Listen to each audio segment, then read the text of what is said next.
Hello, welcome to our thought for the day.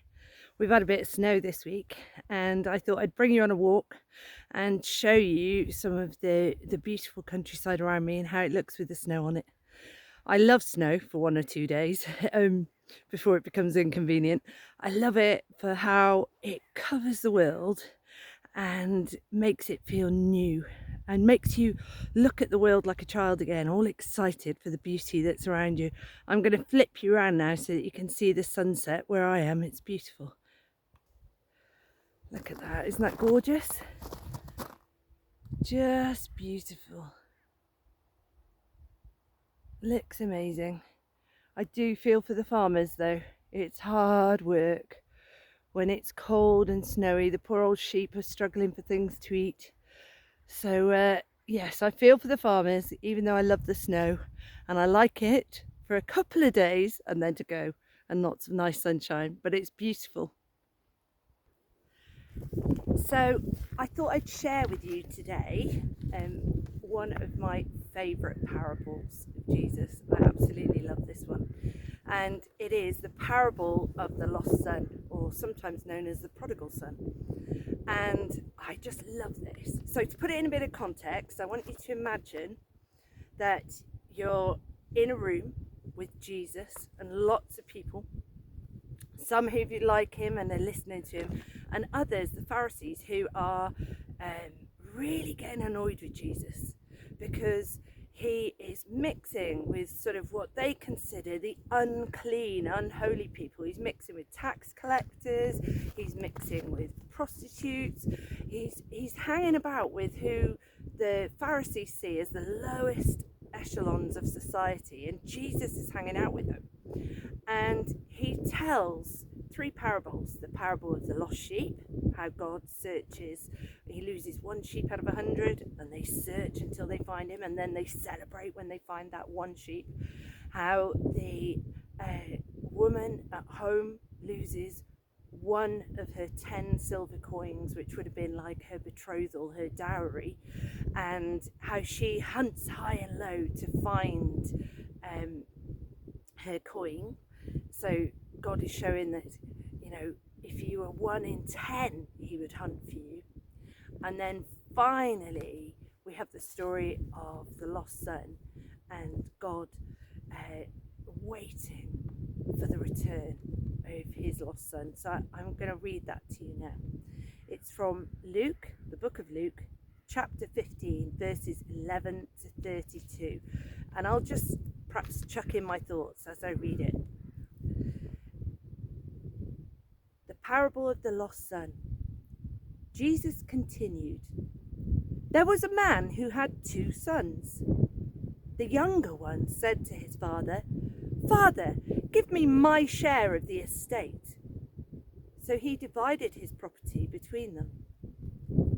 Not long after that, the younger son got together all he had, set off for a distant country, and there squandered his wealth in wild living.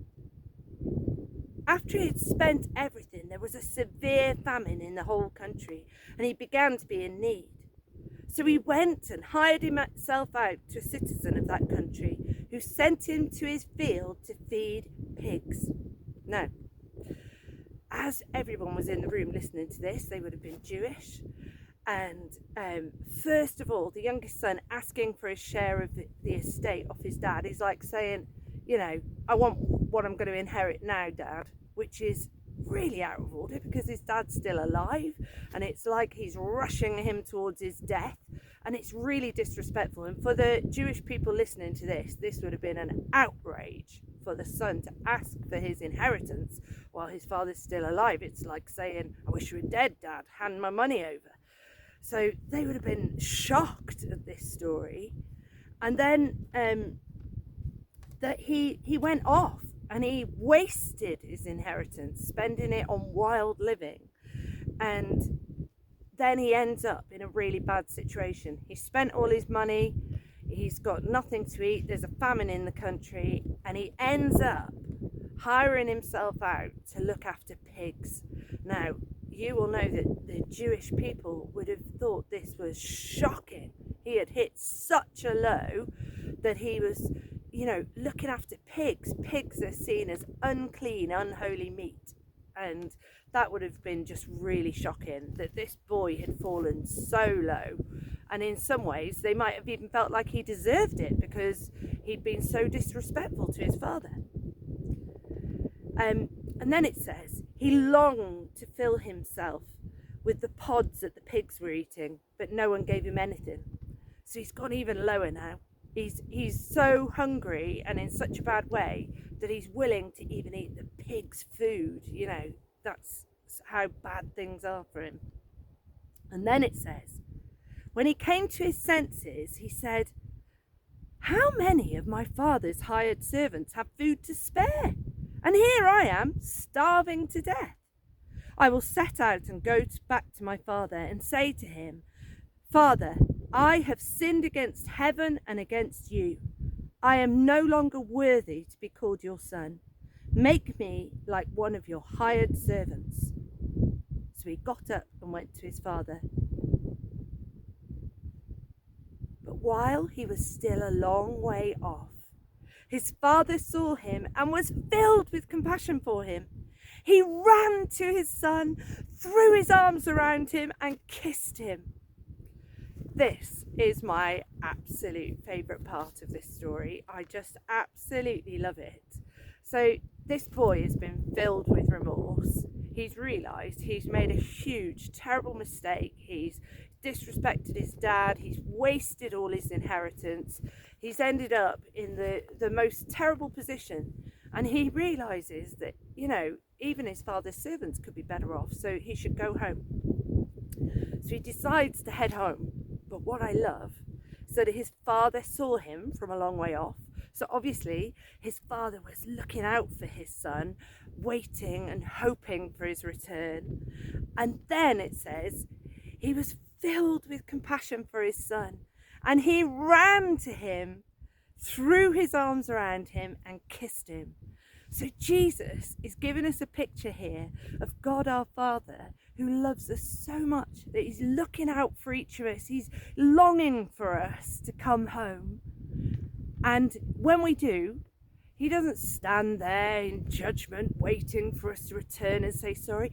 He runs towards us and throws his arms around us and kisses us because he's so glad to have us back, so happy. And I love that. And that's how I see God. I feel like God is that loving Father just waiting for us to come back to him.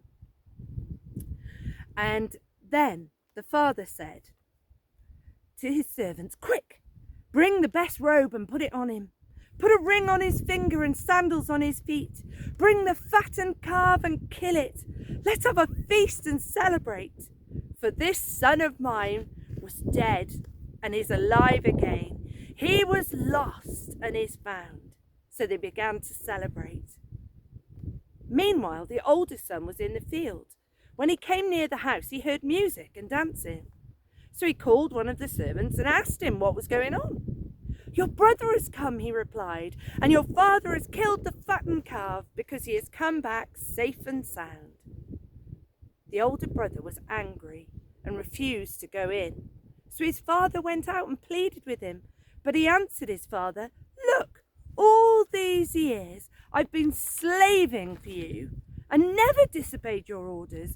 Yet you never even gave me a young goat so I could celebrate with my friends. But when this son of yours, who has squandered your property with prostitutes, comes home, you kill the fattened calf for him. My son, the father said, you are always with me and everything I have is yours. But we had to celebrate and be glad, because this brother of yours was dead and is alive again. He was lost and is found. Now, when I was younger, I used to relate to the older brother. And I used to think, yeah, it's not fair. The youngest brother's demanded stuff. He's wasted all the money and he's coming back and he gets it all. What's that about? I used to think it was out of order. But I realise now, as I've got older, that Jesus was talking to the Pharisees. The Pharisees, the older brother, they love God. They have a relationship with God. They're connected with him. So everything that is God's is theirs. They have their inheritance. But we should all be glad and be joyful when someone who doesn't know God or doesn't love him is curious and maybe comes nearer to God and finds out more about him, and then perhaps begins a relationship with God, begins to believe. And that is something that Jesus promised us in these 3 parables, that if you don't know God and you take steps towards him, he is waiting with open arms for you, and he's going to run towards you. And that when you come to God, that in heaven there will be celebration and parties, and they will be so happy because you've come back towards God. So I hope you've enjoyed this story today. I hope it's made you a bit curious about this wonderful God that I love, and made you think, maybe I'll find out a bit more. And just know that if you do, God is waiting with his arms wide open, and he's going to run towards you and throw his arms around you and kiss you, because he is so looking forward to you returning to him. Thanks very much for watching our thought for the day. Until next time, bye bye.